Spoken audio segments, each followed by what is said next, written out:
Hey guys, I'm Brufio. Welcome back to the channel. Today I will answer some questions, some comments that I get. I just picked some random comments that I think I can talk a little bit about stuff. I really hope that you like it.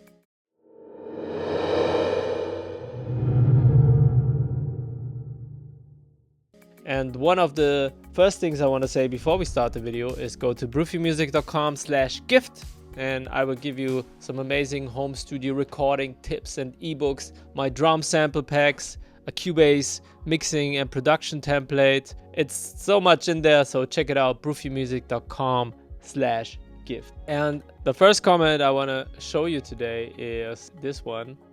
Because I released my new course, the Music Production Blueprint. It's everything that I know in one course, and it took a lot of time and work, and I'm very proud of it. So I uploaded my trailer for that course, and he, I guess, commented, "Bro, are you the kid of rich parents? How did you afford all your equipment and studio?" And to be honest, that's something I get from time to time. It's not that I have a problem with that, because I decided to be public with my studio and all that stuff. So the thing is, and I just want to give a little bit of background, because a lot of people see my studio, see my stuff that I have here, and they think, how do you afford stuff like this? And maybe they don't know who I am, and they just see me. And maybe this is a little bit a motivation speak to everyone that just sees my stuff and thinks, oh,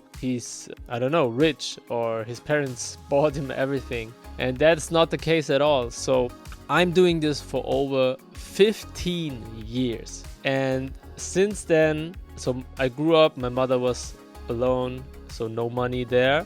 My father went back to Portugal when I was 6 years old. So I always had the dream of being a musician, learn to play the guitar and the piano and sing and be on stage with my friend Pietro Basile, who is now a famous singer and artist in Germany, Italy, and Austria, Switzerland. We always dreamed of that stuff, and we wrote songs together, but I could not be in a music school, stuff like that. So what I did was, when YouTube came up in 2007 or 8, for me, really seeing all those guys that are doing acoustic covers, I wanted to do that as well. And then Marty Schwartz and online teachers and all that stuff came slowly into YouTube, and then I just learned it online with courses with Georg Norberg, who is an amazing guitar teacher. I took a lot of online courses on how to mix music. I went to then music school later on, and I paid for all of that.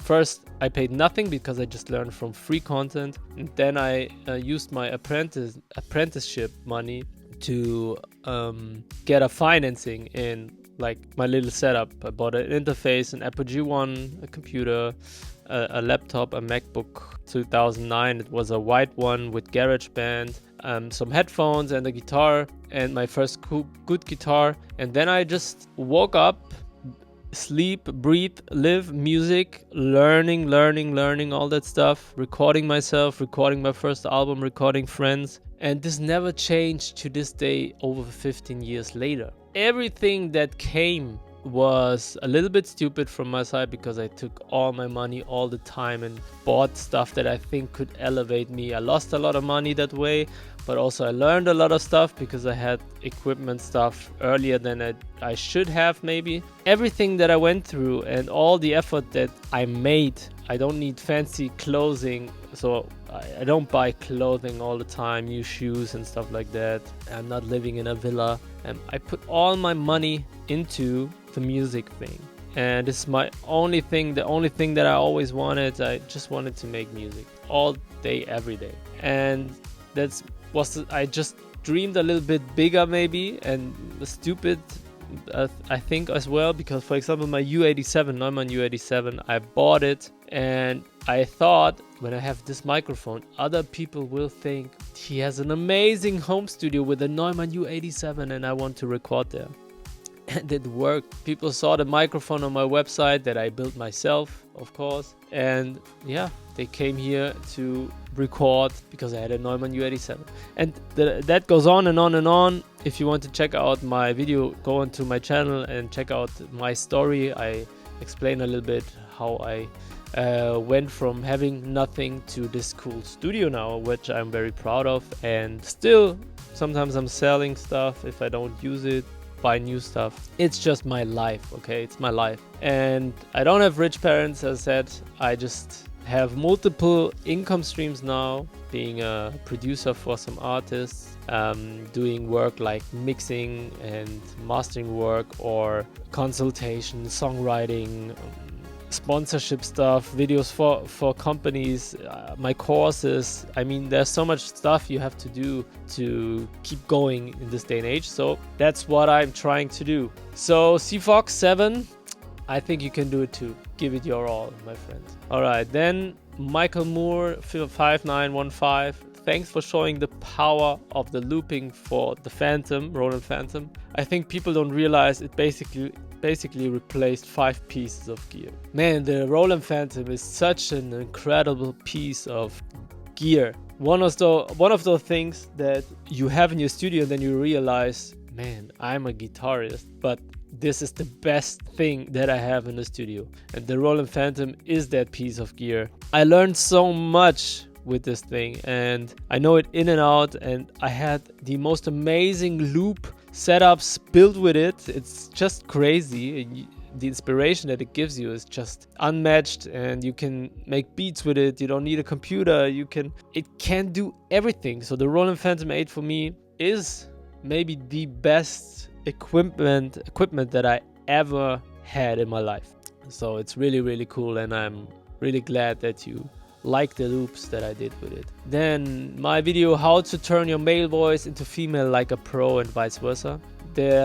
Maybe this video is not my best one, and this guy or girl saying this ain't a tutorial on how to do it all. You are saying just use AI. There are ways to get the effect without using AI. Why take out the human part of voice and just throw it into AI and call it a day?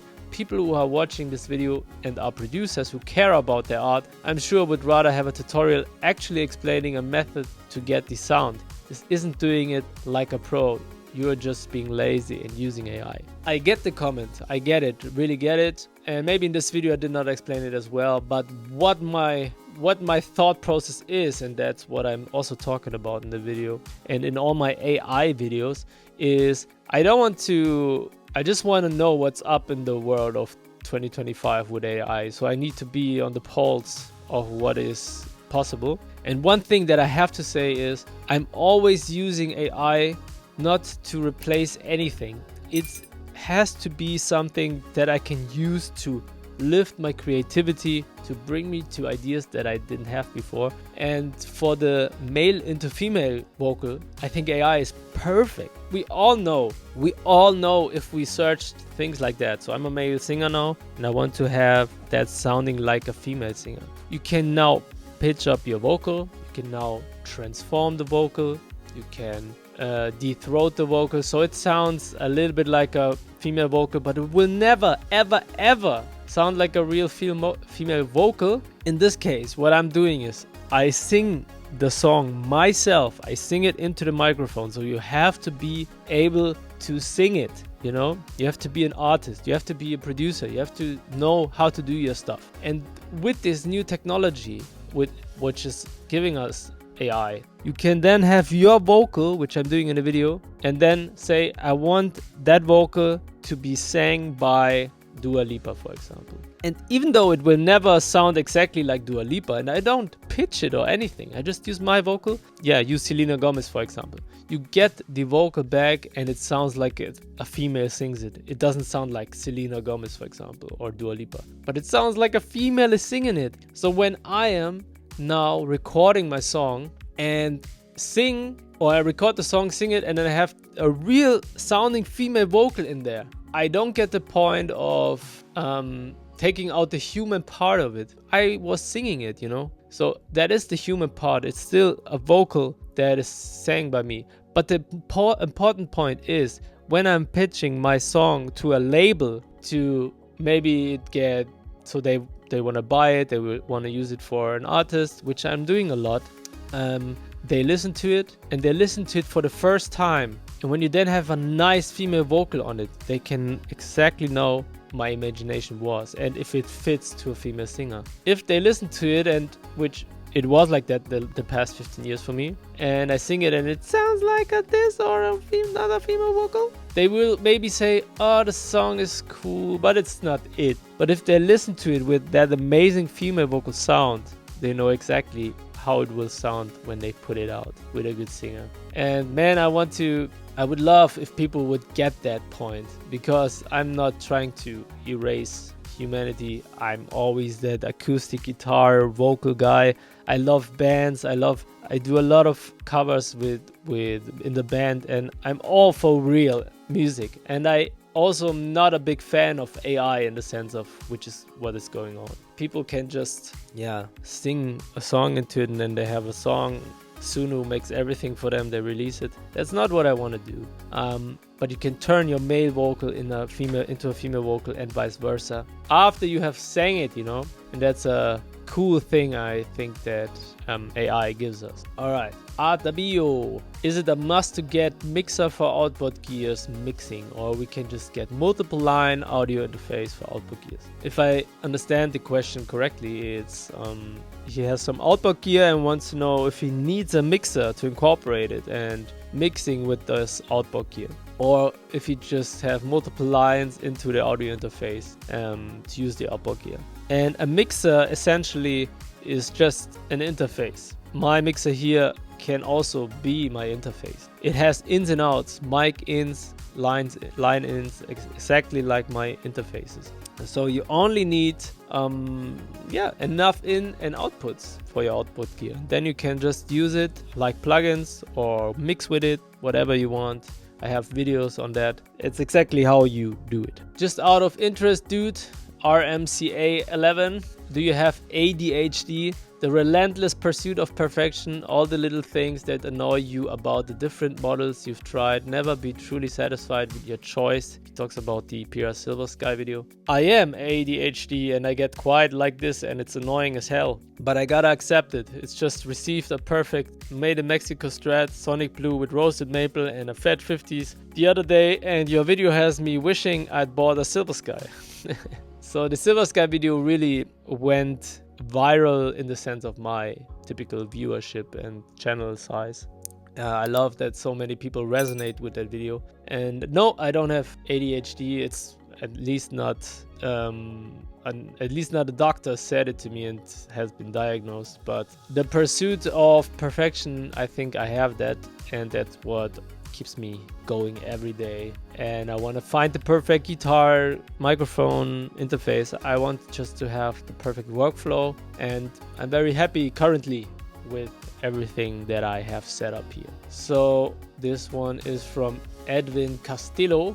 Man, finally the algorithm recommended exactly the video I have been looking for a long time, and I have to say I've watched a lot of videos. I recently got my PRS Silver Sky SE Nylon Blue with maple neck, and it's amazing. I've had it for 6 months now and my passion for it is still as strong as ever. I also have to say this is my first electric guitar, and I wasn't fully aware of how much tuning stability and sound improved. I mean, beyond playing some guitars in stores, I didn't really have a point of comparison. But now that I've watched this video, I'm so glad I decided to buy this one instead of others. Because it's true, most of the time we just want to plug in and play without any issues. And with my PRS, I don't have to worry about that at all. It's always ready for me, always waiting for me, my sweet Layla.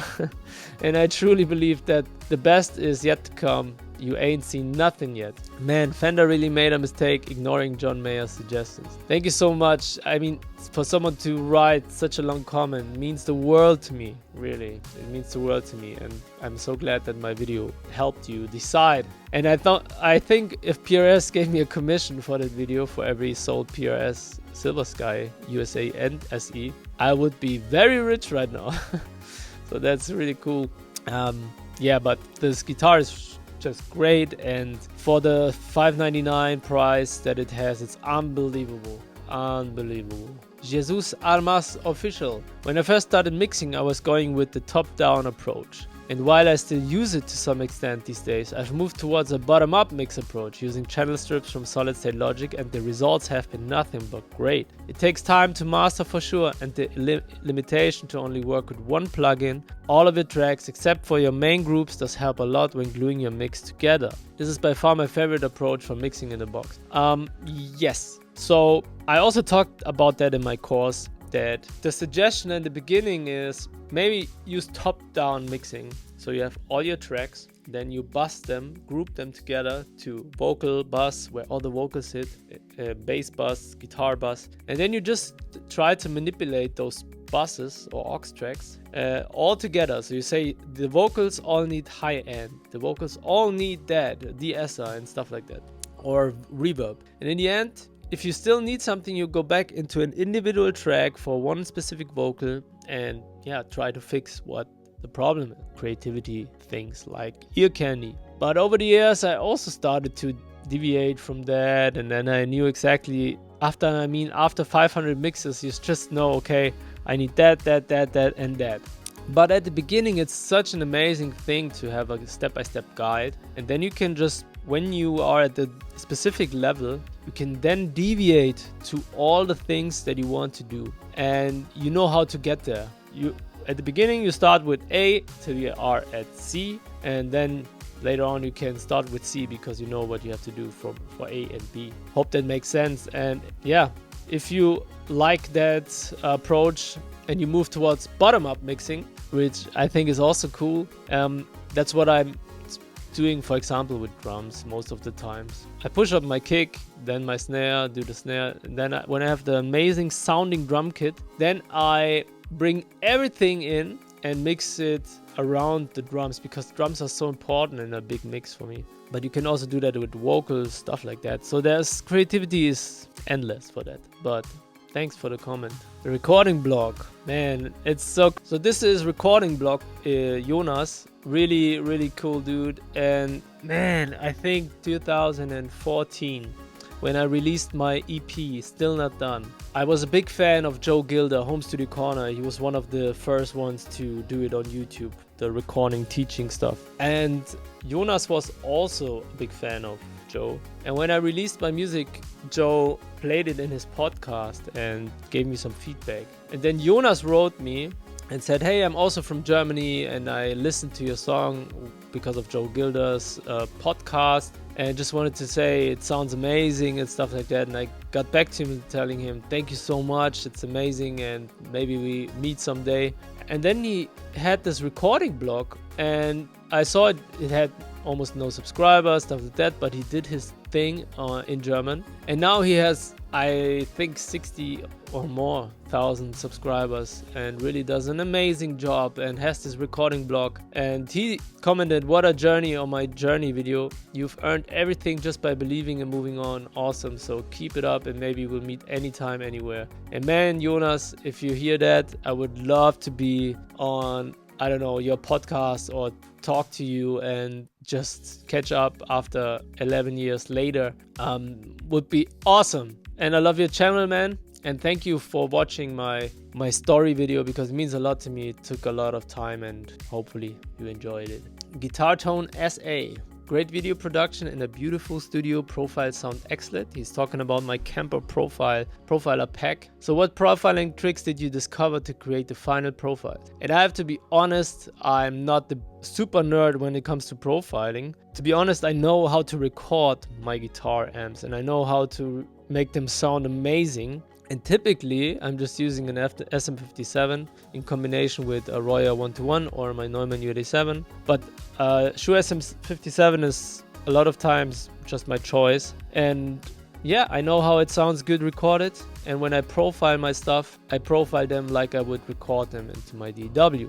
So I'm very glad that you like them. You will get them as well for free when you go to brufimusic.com/gift, or you go to brufimusic.com/guitar. If you're only interested in guitar, then you will only get the profile. And I think that's it, guys. Just wanted to randomly pick some comments that I liked, some critical ones, some good ones, talk a little bit about it. If you have any questions, leave them down below in the video, and I will answer every single one of them. So would love to hear from you guys. check out brufiomusic.com/gift, as I said. And if you want to check out my course, the music, and if you want to I leave that in.